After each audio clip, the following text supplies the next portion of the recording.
CPM അക്ഷരാർത്ഥത്തിൽ ഒരു പത്മവ്യൂഹത്തിൽ അകപ്പെട്ട അവസ്ഥയിലാണ് ഇപ്പോൾ. അയ്യപ്പന്റെ പൊന്ന് കട്ടവരിൽ പാർട്ടിക്ക് പങ്കില്ല എന്ന് CPM ആവർത്തിച്ച് ആണയിട്ട് കൊണ്ടിരിക്കുന്നതിനിടയിലാണ് പാർട്ടിയുടെ ജില്ലാ കമ്മിറ്റി അംഗം തന്നെ ഇപ്പോൾ അഴിക്കുള്ളിലായിരിക്കുന്നത്. പാർട്ടിയുടെ മുതിർന്ന നേതാവ് തന്നെ അകത്തായതോടെ പ്രതിരോധിക്കാനാകാത്ത നിലയിലേക്ക് അത് CPMനെ കൊണ്ടെത്തിച്ചിരിക്കുന്നു.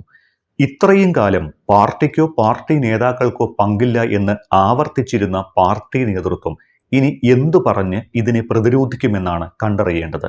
പാർട്ടി ജില്ലാ കമ്മിറ്റി അംഗവും മുൻ MLAയും മുൻ ദേവസ്വം ബോർഡ് പ്രസിഡന്റുമായ പത്മകുമാർ തന്നെ അറസ്റ്റിലായതോടെ ശബരിമല സ്വർണ്ണ കവർച്ചയുടെ ഉത്തരവാദിത്വത്തിൽ നിന്ന് ഇനി CPMന് ഒഴിഞ്ഞു മാറാനാകില്ല. തദ്ദേശ തെരഞ്ഞെടുപ്പ് കയ്യെത്തും ദൂരത്ത് നിൽക്കുമ്പോൾ ഉദ്യോഗസ്ഥതല അഴിമതിയെന്നും പാർട്ടിക്ക് പങ്കില്ല എന്നുമുള്ള പതിവ് ഡയലോഗുകളുമായി ഒഴിഞ്ഞു മാറൽ ഇനി CPMന് സാധിക്കില്ല എന്ന് അർത്ഥം. കൃത്യമായും രാഷ്ട്രീയ അഴിമതിയായി ശബരിമല സ്വർണ്ണക്കൊള്ള മാറുന്നതാണ് പത്മകുമാറിന്റെ അറസ്റ്റോടെ സംഭവിക്കുന്ന കാഴ്ച. ശബരിമലയിൽ നടത്തിയ ആഗോള അയ്യപ്പ സംഗമം വൃഥാവിലായി പോകുന്നു. രാഷ്ട്രീയ നിയമനം ഒഴിവാക്കി മുൻ ചീഫ് സെക്രട്ടറി K ജയകുമാറിനെ ബോർഡ് പ്രസിഡന്റാക്കി സ്വർണ്ണക്കൊള്ള വിവാദത്തിൽ നിന്ന് തലയൂരാനുള്ള ശ്രമവും വിലപ്പോയില്ല. ഇതിനെയെല്ലാം അപ്രസക്തമാക്കിയാണ് പത്തനംതിട്ടയിലെ CPMന്റെ മുഖം എന്നൊക്കെ വിശേഷിപ്പിക്കാവുന്ന പത്മകുമാറിന്റെ അറസ്റ്റ് ഉണ്ടാകുന്നത്. അതുകൊണ്ടൊക്കെ തന്നെയാണ് CPM അക്ഷരാർത്ഥത്തിൽ പത്മവ്യൂഹത്തിൽ അകപ്പെട്ടിരിക്കുന്നു എന്ന് പറയേണ്ടി വരുന്നത്. യുവതീ പ്രവേശന വിധിക്ക് പിന്നാലെ ശബരിമല വിവാദ ഭൂമിയായ ശേഷമുള്ള തെരഞ്ഞെടുപ്പിൽ വലിയ തിരിച്ചടിയാണ് CPM നേരിട്ടത്. ആ നിലയ്ക്ക് അയ്യപ്പന്റെ സ്വർണം അപഹരിച്ചതും നേതാവ് അറസ്റ്റിലായതും തദ്ദേശ തെരഞ്ഞെടുപ്പിൽ പാർട്ടിക്കുണ്ടാക്കുന്ന ആഘാതം എത്രത്തോളം വലുതായിരിക്കുമെന്ന് കണ്ടറിയണം. അരഡസനോളം അറസ്റ്റ് ശബരിമല സ്വർണ്ണ കവർച്ചയിൽ നടന്നപ്പോഴും ഉപ്പ് തിന്നവൻ വെള്ളം കുടിക്കുമെന്ന് പറഞ്ഞ് പ്രതിരോധിച്ചു നിൽക്കാൻ CPMന് സാധിച്ചിരുന്നു. N വാസു അറസ്റ്റിലായപ്പോൾ പോലും CPMനെ അത് വലിയ കാര്യമായ രീതിയിൽ ഏശിയിരുന്നില്ല. എന്നാൽ പത്മകുമാർ അങ്ങനെയല്ല.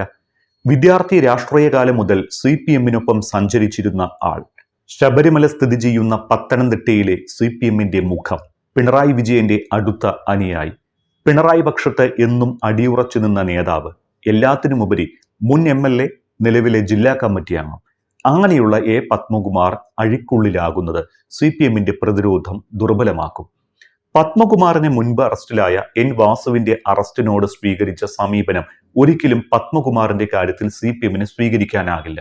വാസു മുൻ പഞ്ചായത്ത് പ്രസിഡന്റും പാർട്ടി പ്രാദേശിക നേതാവും മാത്രമാണ് എന്ന് പറഞ്ഞ് CPM വാസുവിന് രാഷ്ട്രീയ പ്രതിച്ഛായ നൽകാതിരുന്നുവെങ്കിലും പാർട്ടി ജില്ലാ കമ്മിറ്റി അംഗമായ പത്മകുമാറിന്റെ അറസ്റ്റിനെ അങ്ങനെ ന്യായീകരിക്കാൻ CPMന് സാധിക്കില്ല.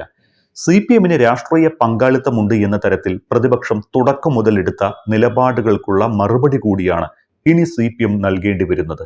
ഉദ്യോഗസ്ഥർക്കും മുൻ പ്രസിഡന്റുമാർക്കും മാത്രമല്ല, മന്ത്രി ഉൾപ്പെടെയുള്ളവർക്ക് പങ്കുണ്ട് എന്നാണ് ഇക്കാര്യത്തിൽ തുടക്കം മുതൽ പ്രതിപക്ഷം എടുത്ത നിലപാട്. പക്ഷേ പത്മകുമാറിന്റെയും വാസുവിന്റെയും അറസ്റ്റ് പാർട്ടിക്ക് തിരിച്ചടിയല്ല എന്നാണ് CPM സംസ്ഥാന സെക്രട്ടറി MV ഗോവിന്ദന്റെ പ്രതികരണം. പാർട്ടിക്ക് പ്രിയപ്പെട്ടവർ സത്യസന്ധർ മാത്രമാണ് എന്ന MV ഗോവിന്ദന്റെ പ്രതികരണം പാർട്ടി പത്മകുമാറിനെ കൈവിടുന്നു എന്നതിന്റെ സൂചനയാണ്. റിമാൻഡ് റിപ്പോർട്ടിലെ പരാമർശങ്ങൾ ചൂണ്ടിക്കാട്ടി സ്വർണ്ണ കവർച്ചാ കേസിൽ വാസു ഗൂഢാലോചന നടത്തിയെന്ന് പാർട്ടി പത്രത്തിൽ വാർത്ത നൽകിയതും മറ്റൊരു തള്ളിപ്പറയലായിരുന്നു. ശബരിമല യുവതീ പ്രവേശന പ്രശ്നത്തിന്റെ കാലത്ത് ബോർഡിന്റെ തലപ്പത്തുണ്ടായിരുന്നവരാണ് പത്മകുമാറും വാസുവും എന്ന കാര്യം ശ്രദ്ധിക്കണം. തിരുവിതാംകൂർ ദേവസ്വം ബോർഡ് പ്രസിഡന്റ് സ്ഥാനത്തിരുന്ന് ശബരിമലയിൽ നടത്തിയ ക്രമക്കേടുകൾക്ക് തെളിവ് നിരത്തി പ്രത്യേക അന്വേഷണ സംഘം പത്മകുമാറിന്റെ അറസ്റ്റിലേക്ക് എത്തുമ്പോൾ അപ്രതീക്ഷിതമല്ലെങ്കിലും CPMനും സർക്കാരിനും ഉണ്ടാകുന്ന പ്രതിരോധം ചെറുതല്ല. പെൻഷൻ കൂട്ടി ക്ഷേമ സർക്കാരാണ് എന്ന പ്രചാരണവുമായി തദ്ദേശ തെരഞ്ഞെടുപ്പിനെ നേരിടുന്ന പാർട്ടിക്ക് ഉന്നതരുടെ അറസ്റ്റ് വലിയ പ്രതിസന്ധി ഉണ്ടാക്കും. തദ്ദേശ തെരഞ്ഞെടുപ്പിൽ സ്വർണ്ണക്കൊള്ളയ്ക്ക് രാഷ്ട്രീയമായി തന്നെ CPM മറുപടി പറയേണ്ടിയും വരും. പാർട്ടിക്കെതിരെ മുനവെച്ച് ഇതിനകം പലവട്ടം പ്രതികരിച്ചതാണ് പത്മകുമാർ.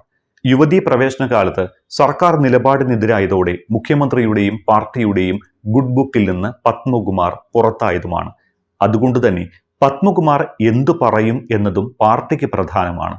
പത്മകുമാറിന്റെ അറസ്റ്റ് പാർട്ടിക്ക് തിരിച്ചടിയല്ല എന്നും അത് ഉൾപ്പെടെ എല്ലാം തെരഞ്ഞെടുപ്പിൽ ചർച്ചയാകും എന്നുമാണ് സംസ്ഥാന സെക്രട്ടറി MV ഗോവിന്ദൻ മാധ്യമങ്ങളോട് പറഞ്ഞത്. എന്നാൽ ഓരോ അറസ്റ്റിന് ശേഷവും അടുത്തതാര് എന്ന അഭ്യൂഹം പാർട്ടിയെയും സർക്കാരിനെയും കുരുക്കുന്നു. സ്വർണ്ണക്കൊളയുമായി ഒരു ബന്ധവുമില്ല എന്നും ഇത് സംബന്ധിച്ച ഒരു ഫയലും തന്റെ മുന്നിൽ വന്നിട്ടില്ല എന്നുമായിരുന്നു മുൻ ദേവസ്വം മന്ത്രി കടകംപള്ളി സുരേന്ദ്രന്റെ പ്രതികരണം. എന്നാൽ പത്മകുമാറിന്റെ മൊഴിയിൽ എന്തെങ്കിലും സൂചന ലഭിച്ചാൽ അന്വേഷണം കടകംപള്ളിയിലേക്ക് നീങ്ങും. പത്മകുമാർ ദേവസ്വം ബോർഡ് പ്രസിഡന്റായിരിക്കെ ദേവസ്വം കമ്മീഷണറായിരുന്ന എൻ വാസു, എക്സിക്യൂട്ടീവ് ഓഫീസറായിരുന്ന സുധീഷ് കുമാർ, അഡ്മിനിസ്ട്രേറ്റീവ് ഓഫീസറായിരുന്ന മുരാരി ബാബു എന്നിവരുടെ മൊഴികളാണ് പത്മകുമാറിന് കുരുക്കായത്. ഉണ്ണികൃഷ്ണൻ പോറ്റിയുമായി പത്മകുമാറിന് അടുത്ത ബന്ധമുണ്ട് എന്ന് പ്രത്യേക അന്വേഷണ സംഘം കണ്ടെത്തുകയും ചെയ്തു.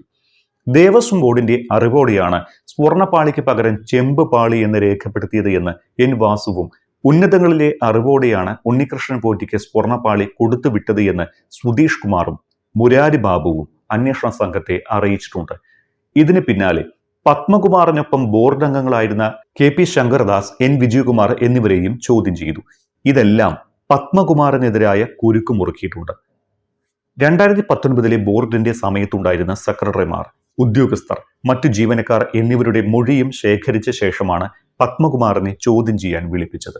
3 തവണ നോട്ടീസ് നൽകിയിട്ടും ചോദ്യം ചെയ്യലിന് ഹാജരാകാതെ ഒഴിഞ്ഞുമാറിയ പത്മകുമാർ കഴിഞ്ഞ ദിവസം രാവിലെ ഹാജരായി. മണിക്കൂറുകളോളം നീണ്ട ചോദ്യം ചെയ്യലിനൊടുവിൽ അഴിക്കുള്ളിലുമായി.